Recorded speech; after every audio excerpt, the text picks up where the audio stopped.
এক নদীর ধারে এক বিশাল বড় একটা জাম গাছ ছিল। ওই জাম গাছে একটা বাঁদর থাকতো। সে ওই গাছে জাম খেত আর ওই গাছে খেলাধুলা করত। সে একদিন খেলতে খেলতে দেখতে পেল একটা কুমির ওই গাছের নিচে দাঁড়িয়ে আছে। সে কুমিরকে দেখে বলতে লাগলো, কি গো কুমির ভাই, জল ছেড়ে আজ ডাঙাতে উঠে আছো? সব ঠিক আছে তো? বাঁদরের কথা শুনে কুমির তখন বলতে লাগলো, আর কি বলবো তোমায় বাদুর ভাই, সকাল থেকে একটাও শিকার করতে পারলাম না। বাড়িতে গিয়ে বউকে কি বলবো তাই চিন্তা করছি। কুমিরের কথা শুনে বাঁদর গাছ থেকে একটা জাম পেড়ে কুমিরকে বলল। খাবে নাকি কুমির ভাই?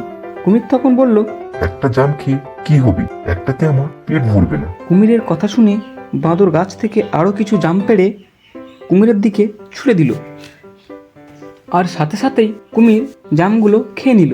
এইভাবে বাঁদর আর কুমিরের বেশ বন্ধুত্ব হয়ে গেল। কুমির বাড়ি ফেরার সময় বাঁদরের কাছ থেকে কিছু জাম নিয়ে যায় তার বউয়ের জন্য। তার বউ জামগুলো খেয়ে নিয়ে বলল, কি মিষ্টি জাম। তখন কুমির বলল, আমার বন্ধুর কাছ থেকে এনেছি তোমার জন্য। তখন কুমিরের বউ জিজ্ঞাসা করলো, তোমার কোন বন্ধু? তখন কুমির বলল, এটা আমার বাদর বন্ধু, আজই হয়েছে।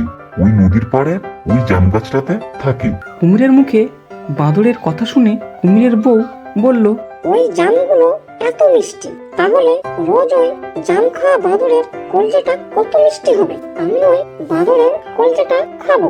কুমির তার বউয়ের কথা শুনে একটু ঘাবড়ে গিয়ে বলল, এটা তুমি কি বলছো? ওই বাদরটা আমার বন্ধু, আমি ওর কলজেটা তোমায় কিভাবে খেতে দিতে পারি? কুমিরের বউ কুমিরের কথা শুনে রেগে গিয়ে মনে মনে ফন্দি আঁটতে লাগলো। সে দু একদিন কুমিরকে কিছুই বলল না। আর ওদিকে কুমির রোজ বাঁদরের কাছে যেত আর দুজনে মিলে গল্প করত আর খেলা করত। আর বাড়ি ফেরার সময় কুমির রোজ কিছু জাম নিয়ে আসতো বাড়ির জন্য। এইভাবে কিছুদিন কেটে গেল। একদিন কুমির বাড়ি ফিরে এসে দেখলো তার বউ নদীর ধারে অসুস্থ অবস্থায় পড়ে আছে। সে তার বউকে জিজ্ঞাসা করলো, কি হলো তোমার? তখন কুমিরের বউ বলল, আরে আমার অবস্থাটা খুবই খারাপ, আমি খুব অসুস্থ হয়ে পড়েছি, আমার শরীর একদম ঠিক নেই। তখন কুমির তার বউকে বলল, তো এখন আমি কি করতে পারি, বা কি করলে এই সমস্যার সমাধান করা যেতে পারে? কুমিরের কথা শুনে কুমিরের বউ বলল, এই সমস্যার একটাই সমাধান আছে। যখনই আমি ওই বাদরের মিষ্টি কলজেটা খাবো, তখনই আমি শক্তিটা পাবো। কুমির তার বউয়ের কথা শুনে সে বলল, এটা তুমি কি বলছো? আর অন্য কোনো উপায় নেই?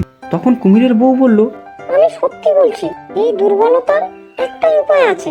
আমাকে ওই বাদরের কলজেটাই ঠিক করতে পারবে। যদি তুমি আমাকে সুস্থ দেখতে চাও, তাহলে আমাকে ওই বাদরের কলজেটা এনে দাও। কুমির মনে মনে ভাবলো, কিন্তু সে তার বউয়ের অবস্থাটা দেখতে পারছিল না। তাই সে তার বউয়ের কথা রাজি হয়ে যায়। সে তার বউয়ের কথা শুনে সে জাম গাছের দিকে যেতে লাগলো। কুমির চলে যাওয়ার সঙ্গে সঙ্গে তার বউ মনে মনে হাসতে হাসতে বলল, বাহ বাহ বাহ, এই ফন্দিটা তো বেশ কাজ করলো। ওই বাদরের মিষ্টি কলজেটা খেয়ে কতই না শান্তি পাবো আমি। কুমির বাঁদরের কাছে গিয়ে বলল, ও বাদর বন্ধু, তুমি যে জামগুলো আমাকে দিয়েছিলে সেগুলো আমার বউ খেয়ে তার খুব ভালো লেগেছে, তাই সে তোমার সাথে দেখা করতে চায়। কুমিরের কথা শুনে বাঁদর একটু ভাবলো, কিন্তু তারপর ও কুমিরের সঙ্গে যাওয়ার জন্য রাজি হয়ে গেল। তারপর সে গাছ থেকে এক লাফ দিয়ে কুমিরের পিঠে বসলো। কুমিরের পিঠে বসে কুমিরের সাথে যেতে লাগলো। তারপর কিছু দূর যাওয়ার পর কুমির বাঁদরকে সবকিছু খুলে বলল।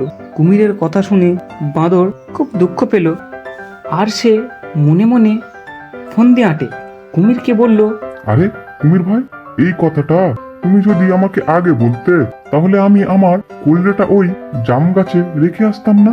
তাহলে তো কলজেটা আমাদের আবার আনতে যেতে হবে। বাঁদরের কথাটা শুনে কুমির আবার জাম গাছের দিকে ফিরে এলো। যেই কুমির জাম গাছের কাছে এলো, সঙ্গে সঙ্গে বাঁদর এক লাফ দিয়ে গাছে উঠে গেল। গাছে উঠে গিয়ে বাঁদর কুমিরকে বলতে লাগলো, কুমির ভাই, তোমার মতন বোকা আর কটা আছে? কলজে কেউ গাছে রেখে আসতে পারে? বাঁদরের কথা শুনে কুমির মন খারাপ করে বাড়ির দিকে ফিরে গেল। এই গল্প থেকে আমরা এটাই শিক্ষা পেলাম যে অতি চালাকের গলায় দড়ি।